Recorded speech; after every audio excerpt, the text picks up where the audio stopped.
nilikha sa pamamagitan ni Kristo Jesus upang iukol natin ang ating buhay sa paggawa ng mabuti. Iyan ang layuning pinili ng Diyos para sa atin noong una pa man. Sabi dito sa English version ng King James, for we are His workmanship, created in Christ Jesus unto God works which God hath before ordained that we should walk in them. Praise God. Purihin po ang Panginoon sa pagkabasa ng kanya pong mga salita. Tayo po'y manalangin.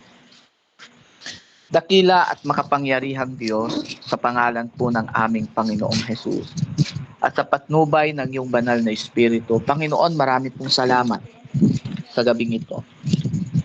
Salamat po, Panginoon, na kami ay malaya po na magbubulay-bulay ng iyong salita. Salamat, O Diyos, na kami ay malayang lumalapit po sa iyo, Panginoon, sa oras na ito. Hayaan mo po, Panginoon, na ngayong sandali, hayaan niyo po na patuloy po namin kayong maitaas sa aming mga buhay. Hayaan niyo po na maparangalan namin kayo ngayong gabi, Panginoon. Marapat lamang kayong purihin, sambahin ng aming pong mga buhay dahil kilala namin, Panginoon, ang aming pong sarili. Kami po'y walang magagawa kung wala ka sa aming buhay, Panginoon. At dalangin ko po ang iyong pagsama. Samahan mo po kami, ikaw, Lord, ang siyang maglagay ng wisdom, knowledge, and understanding, Panginoon. Ikaw pong, Panginoon, ang siyang magsalita. Dalangin ko, O God, ang katagumpayan ng iyong gawain hanggang sa kami matapos. Maraming salamat po, Panginoon. Ibinabalik ko po ang pinakamataas na papuri, pasasalamat, parangal at pagsambay ko pong aking panalangin sa pangalan ng Ama, ng Anak at ng Espiritu Santo. Amen. Praise God. Hallelujah.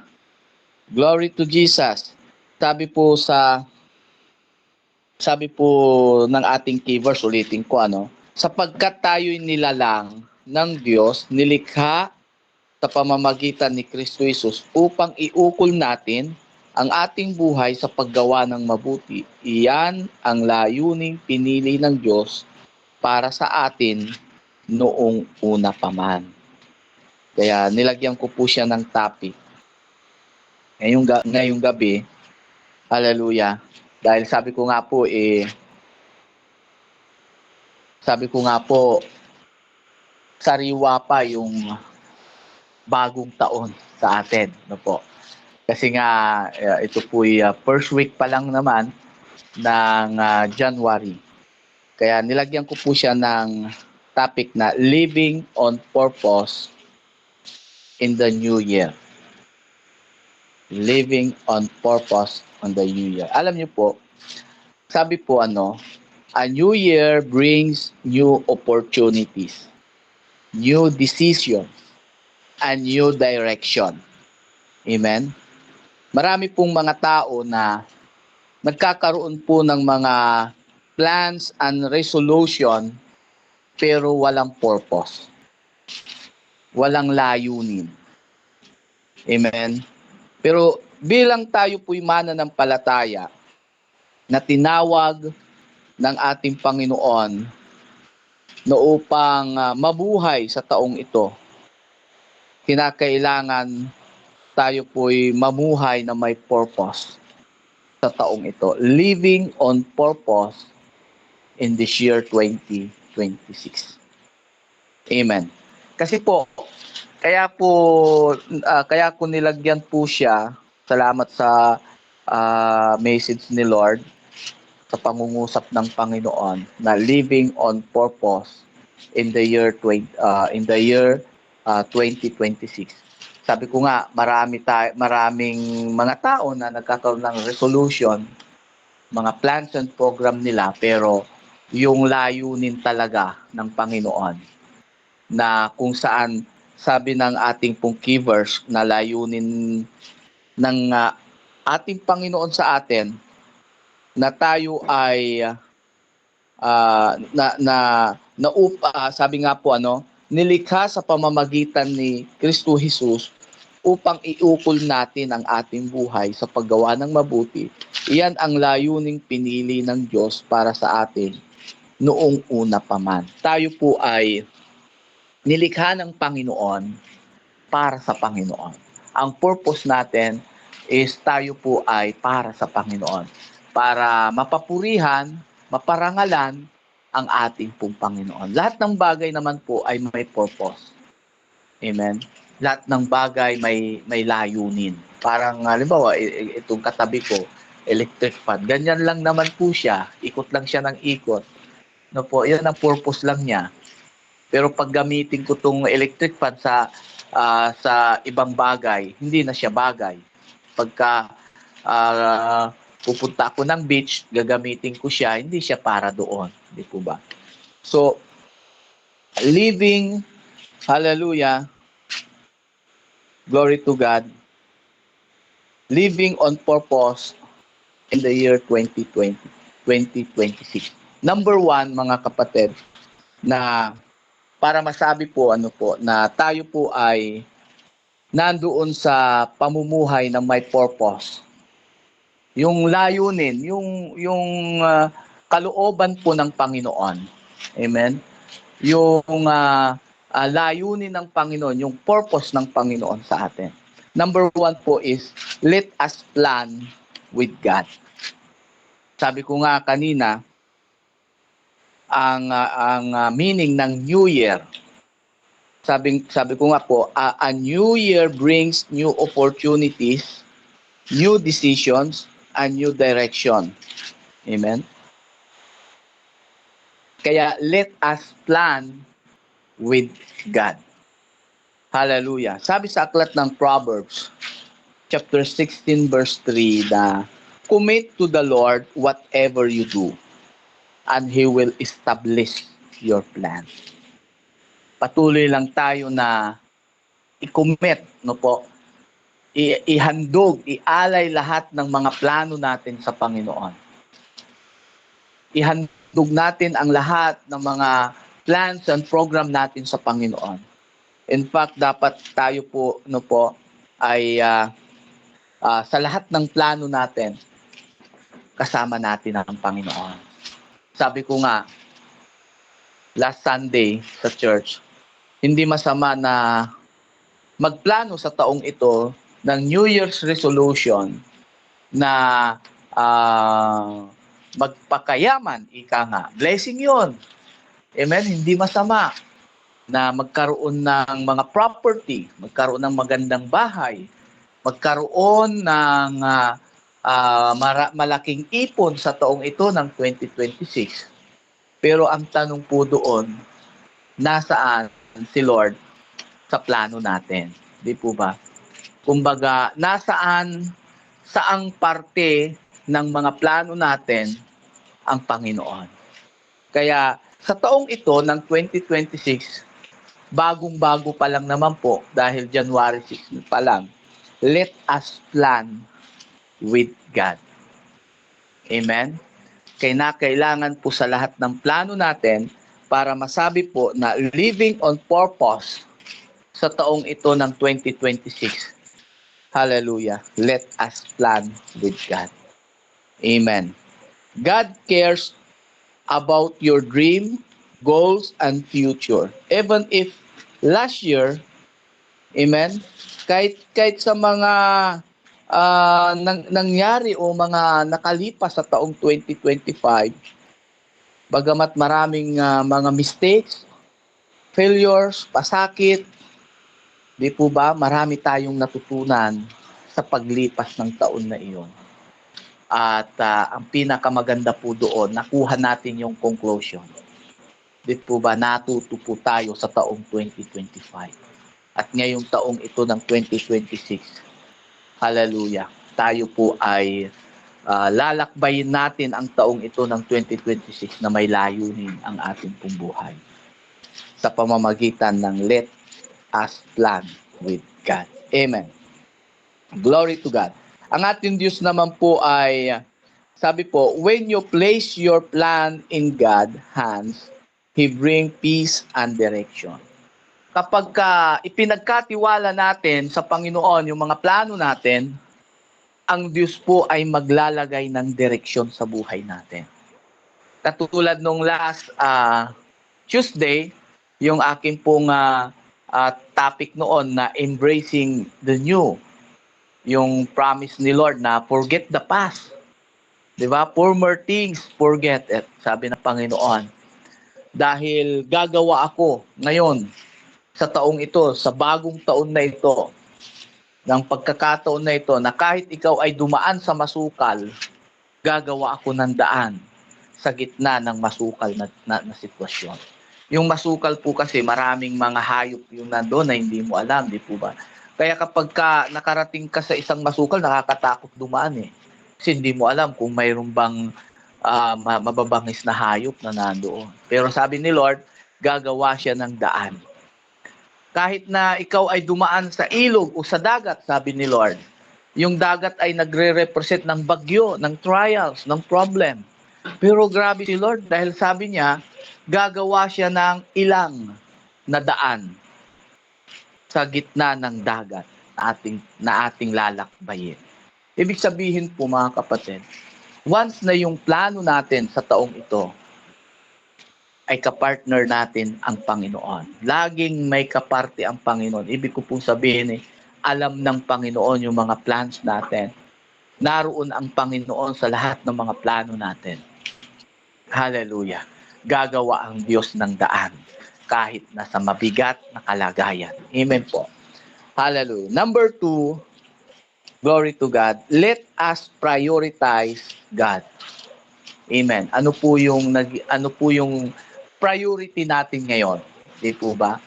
Paano tayo ngayon maglalagay ng schedule ngayon? Di po ba? Hallelujah. Paano natin ngayon na gagawin yung priority natin?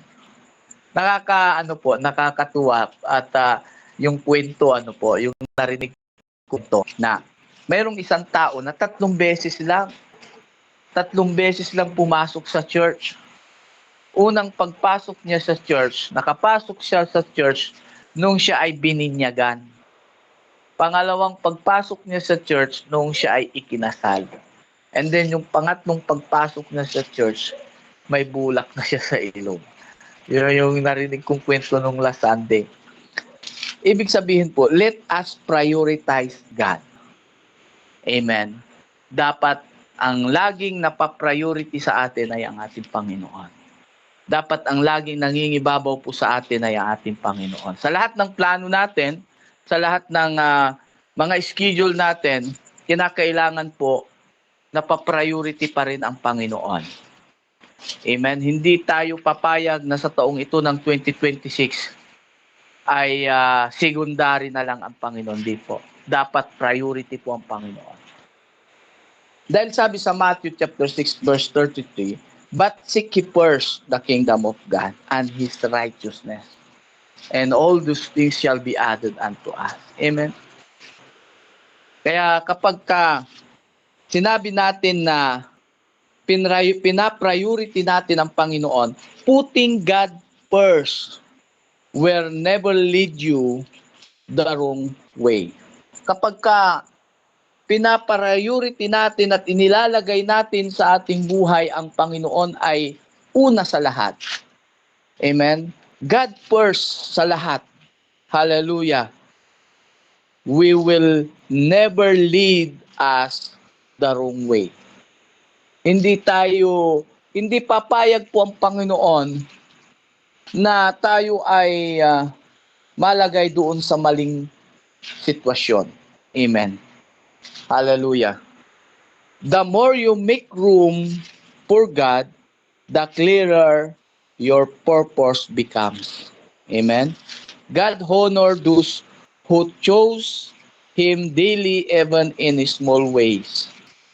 Kinakailangan po i-honor natin, parangalan natin ang Panginoon kahit sa mga hallelujah kahit sa maliit na bagay. Amen po. Hallelujah. Sabi nga po, when God is first, everything else finds its place. Amen?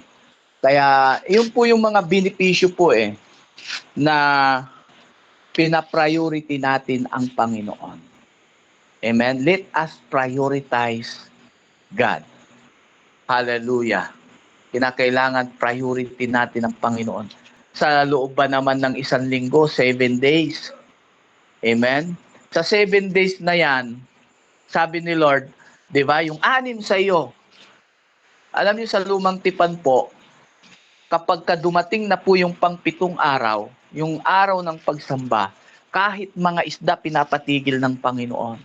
Kahit mga hayop pinapatigil ng Panginoon. Yan ay larawan na kung saan itinuturo ng Biblia, ng salita ng Panginoon, kahit ang ating Diyos, tinuturo niya yung kahalagahan na ma-priority natin ang Panginoon sa ating pong buhay. Dahil once na the more na pina-priority po natin ang ating Panginoon sa ating pong buhay, sa lahat ng aspeto ng buhay natin, sa lahat ng oras natin, sa lahat ng pagkakataon po natin, hindi papayag ang Panginoon na tayo'y maging talunan sa lahat ng decisions natin. Amen? Ipapanalo ka ng Panginoon. Amen? Kahit na sa mga bagay na imposible na makamtan mo yung katagumpayan, walang bagay na mahirap para sa Panginoon. Lagi nating tandaan. Amen? Kaya let us prioritize God this year 2026. Amen po. Hallelujah. And then number 3, ito po yung panghuli na po. Glory to God. Napaka ganda rin kasi yung yung topic na living on purpose. Amen? Yung mamuhay ng may layunin. Kasi ang isang tao po na nabubuhay ng walang layunin, parang hindi mo maintindihan di po ba? Walang purpose, walang layunin. Yung New Year's resolution niya hanggang Marso lang, or hanggang February lang, or hanggang June lang. No po. Pagdating ng end of the year na naman, New Year's resolution na naman. Kasi walang purpose, kaya pagdating ng February nawawala na. Pagdating ng Marso nawawala na. Pero ang isang tao po na may New Year's resolution, may plans and program, na ang plans and program niya may purpose, at ang purpose po ay living on purpose. Hallelujah, sa kalooban ng Panginoon. Glory to God. Ang number 3, let us pursue God's purpose. Hindi ka titigil, hindi ka magsasawa, bagkus patuloy at magpapatuloy ka kahit sa gitna ng trials and problem na dumarating sa buhay po natin. Lagi nating tandaan, tayo pong mga mananampalataya, kahit tayo po'y Kristiyano, kahit tayo po'y mananampalataya, hindi pinramis ng Panginoon na hindi ka magkakaroon ng problema. Never nang pinramis ni Lord, hallelujah, na hindi ka dadaan sa ilang, na hindi ka dadaan sa Red Sea, na hindi ka dadaan sa kawalan, sa kahirapan. Pero pinramis ng Panginoon na sasamahan ka niya kahit saan ka pumunta. Pinramis ng Panginoon na kasama mo siya kahit saan ka naroon. Amen? Let us pursue God's purpose. Hallelujah. Sa taong ito, huwag tayong magsawa. Amen. Hallelujah. Ang paglilingkod sa Panginoon na hindi po patagalan. Amen. Hallelujah. Hindi po patagalan ng taon. 40 years na ako, stop na ako. 50 years na ako naglilingkod, stop na ako. Graduate na ako. Hindi ganon. Ang pagpapatuloy po sa Panginoon, hallelujah, ang let pursue God's purpose, nagpapatuloy siya kahit sa anong mangyari. Amen? Kahit na malahiningan na siya, ibig sabihin po yung agaw buhay na siya, naroon pa rin siya na nagtitiwala, nagpapatuloy pa rin sa paglilingkod sa ating pong Panginoon. Let pursue God's purpose. Amen? Hallelujah. Kasi po, sa panahon po natin ngayon, ang objective ng kaaway, ang ang assignment ng kaaway sa taong ito ng 2026, patigilin ka sa paglilingkod. Ma-disappoint ka sa paglilingkod. Mawala na yung ningas, yung ginagawa mo dating pag-ibig sa Panginoon sa paglilingkod. Lagi nating tandaan. Subject ng kaaway. Hallelujah, ang mga Kristiyanong nagpapatuloy. Amen. Pero lagi nating tandaan, this year 2026, let us pursue God's purpose. Amen. Hallelujah. Sabi sa Philippians chapter 3 verse 13 to 14, napakaganda po yung illustration ni Apostol Pablo dito. Hallelujah. Sabi niya, tumatakbo ako ng may hangganan. Nakatingin ako sa finish line. Hindi ako nakatingin sa likuran. Ang sabi nga ni Apostol Pablo, hindi sa nakamtan ko na't nakamit ko na't marami na akong natutunan at marami na akong nagawa na pagtagumpayan. Ang isa sa natutunan ko sa aking paglilingkod sa pagtakbo. Hallelujah. Sabi ni Apostol Pablo, nililimot ko yung nasa likuran ko. Yung mga napagdaanan ko, kinakalimutan ko na. At tinutungo ko at nakatingin ako sa finish line. Kasi sa finish line may reward. Sa finish line may corona. Amen po. Hallelujah. Sino nga naman ang isang atleta na mananakbo na nakatingin sa likuran? Wala pong ganon. Amen? Sino kayang mananakbo na nakatingin sa kaliwa, sa kanan? Walang ganon. Ang isang mananakbo, ang isang mahusay na mananakbo, hallelujah, na nagkakamit ng tagumpay, nakatingin siya sa finish line. Kasi alam niya na doon sa finish line, hallelujah, may reward. Amen. May regalo. Amen. Hallelujah. Glory to God. Let us pursue God's purpose. Ang paglilingkod, sabi ko nga po, hindi nakukuha yan sa patagalan. Ang paglilingkod po sa Panginoon nakukuha sa pagpapatuloy na kahit ikay nasasaktan, na kahit nasa anumang sitwasyon ng buhay natin, na nararanasan po natin, nagpapatuloy po siyang naglilingkod sa Panginoon. Kahit iwanan ka ng kahit sino pa man, nagpapatuloy ka sa paglilingkod sa Panginoon. Kahit na bigyan ka ng disappointment, nagpapatuloy ka sa paglilingkod sa Panginoon. Kahit nga 20 pesos na lang ang pira mo, nagpapatuloy ka sa paglilingkod sa Panginoon. Amen po. Hallelujah. Kaya ang paglilingkod sa Panginoon sa taong ito, let us pursue God's purpose. Amen. Hallelujah. Your past does not disqualify you from God's purpose. Amen. Hindi dinidisqualify ng Panginoon yung mga mistakes natin. Sabi ko nga ang Panginoon hindi siya nakatingin sa mga mistake. Hindi siya nakatingin sa mga nangyari kagabi. Nangyari nung isang taon, nangyari nung na mga nakaraan. Ang tinitignan po ng Panginoon ngayon. Hallelujah. Ang tinitignan po natin ngayon. Ang inaabangan ng Panginoon kung papaano ka magpatuloy lumapit sa Kanya. Amen. Let us pursue God's purpose sa buhay natin. Panghawakan natin ang purpose ng Panginoon sa atin, magtagumpay po tayo. Hallelujah. Dahil sabi ng Biblia, tayo ipaparada ng Panginoon sa parada ng pagtatagumpay. Amen. Keep moving forward. God is walking with us. Amen. Kaya mag-forward lang tayo. Hallelujah. Lagi nating tandaan, kasama natin sa paglalakad sa taong ito ang Panginoon. Amen. Hallelujah. Glory to Jesus. Sabi nga, God's purpose, mistakes, failures, and delay do not stop God's plan. Amen. Every step of obedience bring you closer to His purpose. Hallelujah. Sa bawat paghakbang natin, sa bawat pagpapatuloy natin, sa bawat pagsunod natin sa ating Panginoon, magdadala ito, hallelujah, ng patuloy na kalakasan at pag-asa sa mga purpose na ibinigay sa atin ng Panginoon. Amen? Kaya, don't give up. Never quit. Hallelujah. Amen. Hallelujah. Alam niyo po,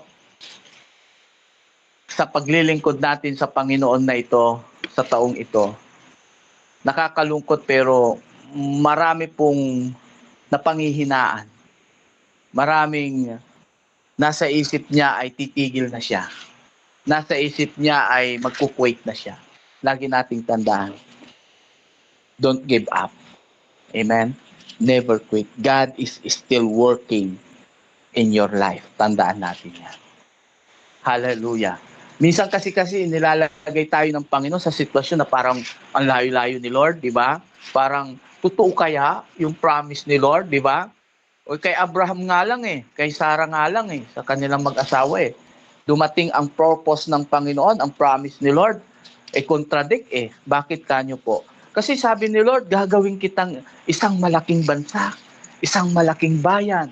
Ang iyong supling ay magiging sindami ng bituin. Pero si Sarah ay 90 years old. Si Abraham ay 99 years old. 100 years old. Si Sarah ay menopause. O sige ngayon, saan natin ilalagay ngayon yung purpose na yon? Di po ba? Hallelujah. Pero pinanghawakan ng mag-asawa. Pinanghawakan ni Abraham ang promise ng Panginoon na kahit napapangiwi at napapangiti at si Sarah, pero nagpatuloy sila, hallelujah, sa purpose ng Panginoon. At nung nagkaanak nga sila na ginawa ng Panginoon ulit, hallelujah, gusto niyang ikunin si Isaac. Pero hindi po na panghinaan ng loob si Abraham. Sumunod lang siya dahil alam niya na yung layunin na ibinigay sa kanya ng Panginoon matutupad.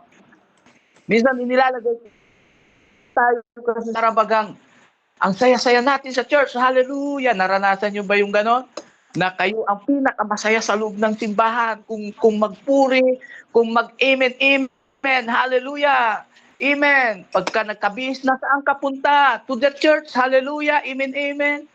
Grabe yung sigla. Pagpunta ng church, pag nating ng church, grabe yung pagpupuri niya sa Panginoon. Pero pag uwi ng bahay, nagugulat siya, tambak ng problema. Minsan naranasan nyo na ba yung grabe yung pagpupuri natin sa Panginoon, pag uwi mo ng simbahan, parang may sinat ka. Ano ba ito nangyari? Ba't parang masama pakiramdam ko, parang parang ganon. Hello? Kasi minsan, pinapahin Panginoon, sitwasyon ginagamit sometimes ng ating Diyos kung papaano ka mag-pursue, kung papaano ka magpatuloy. Hallelujah. Na masaya ang Panginoon actually po sa buhay ng isang Kristiyano na siya ay nagpapatuloy ng walang kondisyon. Amen. Siya ay nagpapatuloy sa paglilingkod no matter what. Hindi papayag ang Panginoon. Amen. Hindi siya papayag na tayo ay nagpapatuloy na hindi nagtatagumpay. Amen. Ang Panginoon po ay patuloy po na gumagabay sa lahat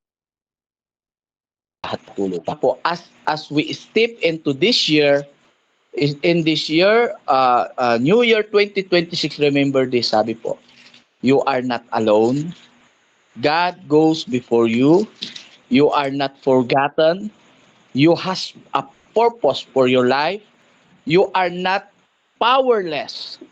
God gives you strength for every step, no matter what last year looked like. This year can be different with God. Amen. Kung nung nakaraang taon, parang alam niyo yon, nakaraang taon kung titingnan natin, sabi nga po, ay itong taon na ito ng 2026 ay ibang-iba 2025. Hallelujah. Amen po. Glory to God. So, kailangan po na gawin natin na i-priority ang Panginoon at magpatuloy sa purpose ng ating Panginoon. Amen? If God is with you, your future is secure. Amen. Glory to Jesus. Hallelujah. Ang aking pong conclusion, mga kapatid, ay sa aklat po ng Jeremiah chapter 29 verse 11. Lagi nating tandaan, alam nyo, napaka-paborito naming mag-asawa ito. Yung 29:11 ng Jeremiah. For I know the plans I have for you, says the Lord. Plans to prosper you and not to harm you. Plans to give you hope and a future.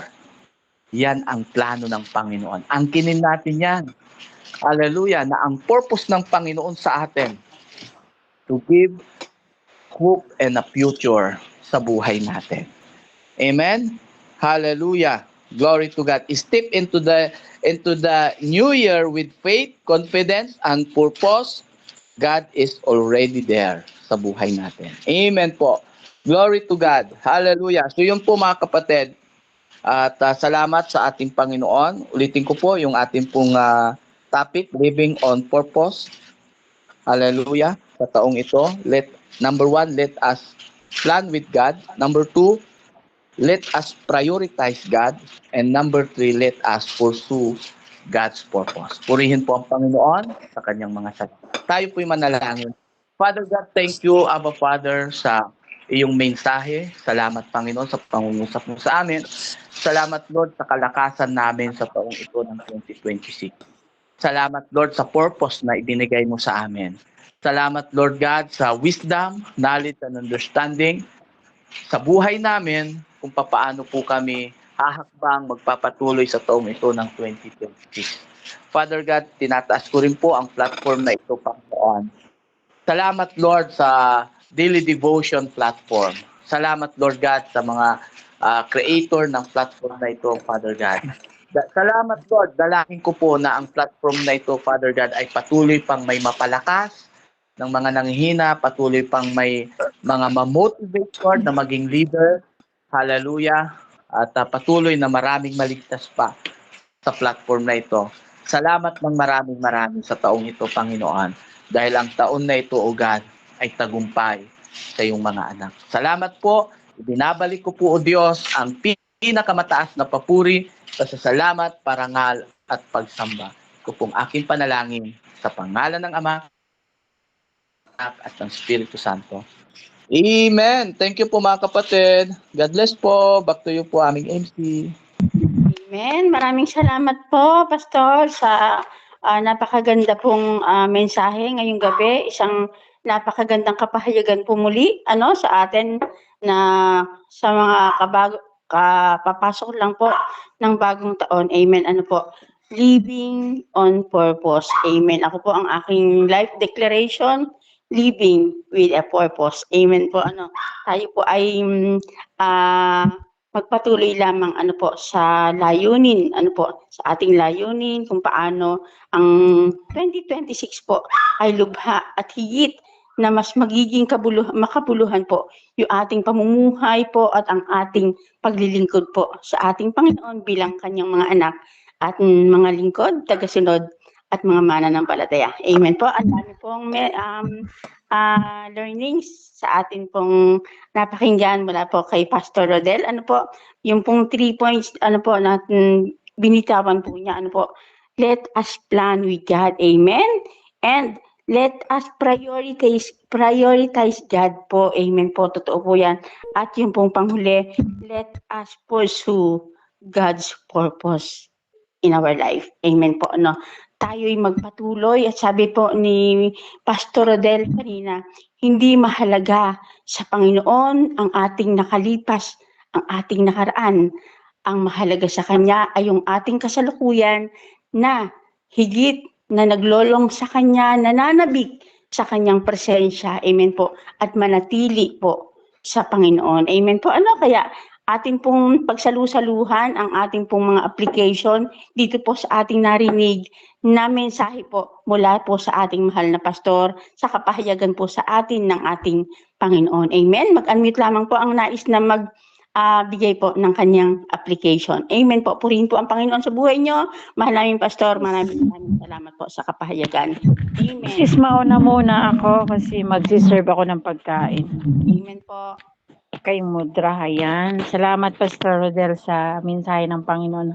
Alam mo ba na parang na-reveal sa akin kanina kasi yung classmate ko nga, yun yung binabanggit ko sa kanya. Sabi ko yung plano ng Panginoon sa buhay natin ngayong 2026, bibitawan na natin yung nakaraan natin na hindi na natin yun alalahanin, na magpatawad na tayo kasi may purpose ang Panginoon sa atin.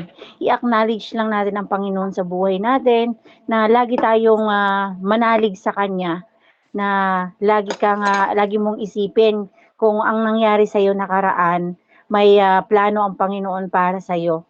Sabi ko nga sa kanya, for I know the plans for you, sabi ko ng Panginoon sa kanyang salita, for I know the plans for you, not to harm you. Sabi ko, mga masakit na bagay na nangyari sa iyo ay may dahilan, na may calling ang Panginoon sa iyo na lumapit ka sa Kanya. Kasi that time na maganda ang buhay mo, nakakahawa ka ng 1M, maganda yung takbo ng tindahan mo, maraming nangyaring masasaya sa buhay mo. Diba, sabi ko, mate, nakalimutan natin ang Panginoon. Kasi kahit ako, ganun din ang nangyari sa akin. Ako din naman marami rin akong pinagdaanan. Pero alam mo yon, na ngayon sa buhay ko ngayon, ang pinapriority ko talaga ang Panginoon. Nasabi ko kahit nasa Pilipinas ako, hindi ako nawawala sa pag-attend ng gawain, sa pagbabasa kasi sabi ko, ayoko, yung laging ipinapanalangin ko na ayaw ko, madatnan ako ng Panginoon na wala akong ginagawa. Kaya nagulat din ako sa sinabi mo na tumawag ka sa akin na paalis ka ng ibang bansa, alam ko na maganda ang buhay mo, na hindi ko alam ang naka-behind sa'yo na nangyari bigla ng ganun. Sabi ko, dinala ka ng Panginoon sa akin at nung nag-pray tayo na papunta ka dyan sa na makakuha ka agad ng employer, thankful ako kay Lord kasi nangyari ka agad yun. Salamat sa Diyos kasi kumbaga sa hindi ko man alam kasi hindi naman talaga kami close. Hindi tayo close eh. Classmate tayo, magkakilala tayo, nag-uusap tayo, pero hindi natin napag-uusapan kung ano mang. Pero ngayon, kumbaga sa nakikita ko yung pakikinig niya, kaya na-amaze ako sa ngayon ni Pastor na kung paano may mga sinabi ni Pastor, nakarelate ako kasi yun ang mga nabanggit ko din sa classmate ko na sabi ko, ang purpose ng Panginoon ay lagi nating i-acknowledge sa buhay natin na ang buhay mo ngayon ay may pag-asa ka, minahal ka ng Panginoon kasi nakaahon ka doon sa pagsubok na dinanas mo. Ngayon ka pa baka ako hihinto, ngayon ka pa papanghihinaan. Sabi niya, oo nga, may nagulat din ko gaano kabuti ang Panginoon sa akin, gaano kabilis lang yung pag-apply ko, gaano nung nag-pray tayo, hindi ko alam na wala rin sa isip ko na yun agad-agad kasi inisip ko nga na makatulong kaagad ako sa anak ko. Siyempre may mga utang na ako meet na kasi yun nga nawala lahat sa akin, nawala yung sasakyan ko pati yung yung pagkabangga na yun ay malaki ang binayaran ko. Kaya sabi ko salamat sa Diyos kasi hindi talaga nagkukulang ang Panginoon. Kaya sa akin sa bilang isang Kristiyano, yun lagi ay pinagpipray ko sa Panginoon na magkaroon talaga ako lagi ng sa kanya, ng intimate relationship sa kanya kahit gaano ka busy, kahit sa anumang sitwasyon ng buhay natin. Kaya lagi yun nga sinabi ko sa kanya, sa lahat ng nangyayari sa buhay natin, mabuti ang Panginoon sa lahat ng pagkakataon. Kaya na-amaze ako kasi dito sa ni Pastor Rodel na pinapaalala sa atin na magkaroon lang tayo ng tunay na pagkilala at magpakalalim pa tayo sa Panginoon. Yun lang at maraming salamat Pastor Rodel at ito'y wake up sa amin at marami na kaming mga mananampalataya sa simbahan, marami kami sa iba-ibang mga gawain. Pero ang atin lang dito ay kailangan may mahakbangan tayo, may magawa tayo para sa Panginoon, para maipakita natin na isa tayong lingkod ng Panginoon na may nagagawa, hindi yung nakaset up pa rin tayo noong 2025, parang poste pa rin tayo, hindi pa rin nabubuksan yung puso't isipan natin. Kahit ako ngayon, iniisip ko sa sahod ako, naka-divide na kaagad, inuuna ko na agad ito para na ito para na ito Lord sa'yo, para na ito Panginoon sa'yo. Pero dati hindi ko man talaga yan naiisip kasi nga, ang iniisip ko kakapusin ako.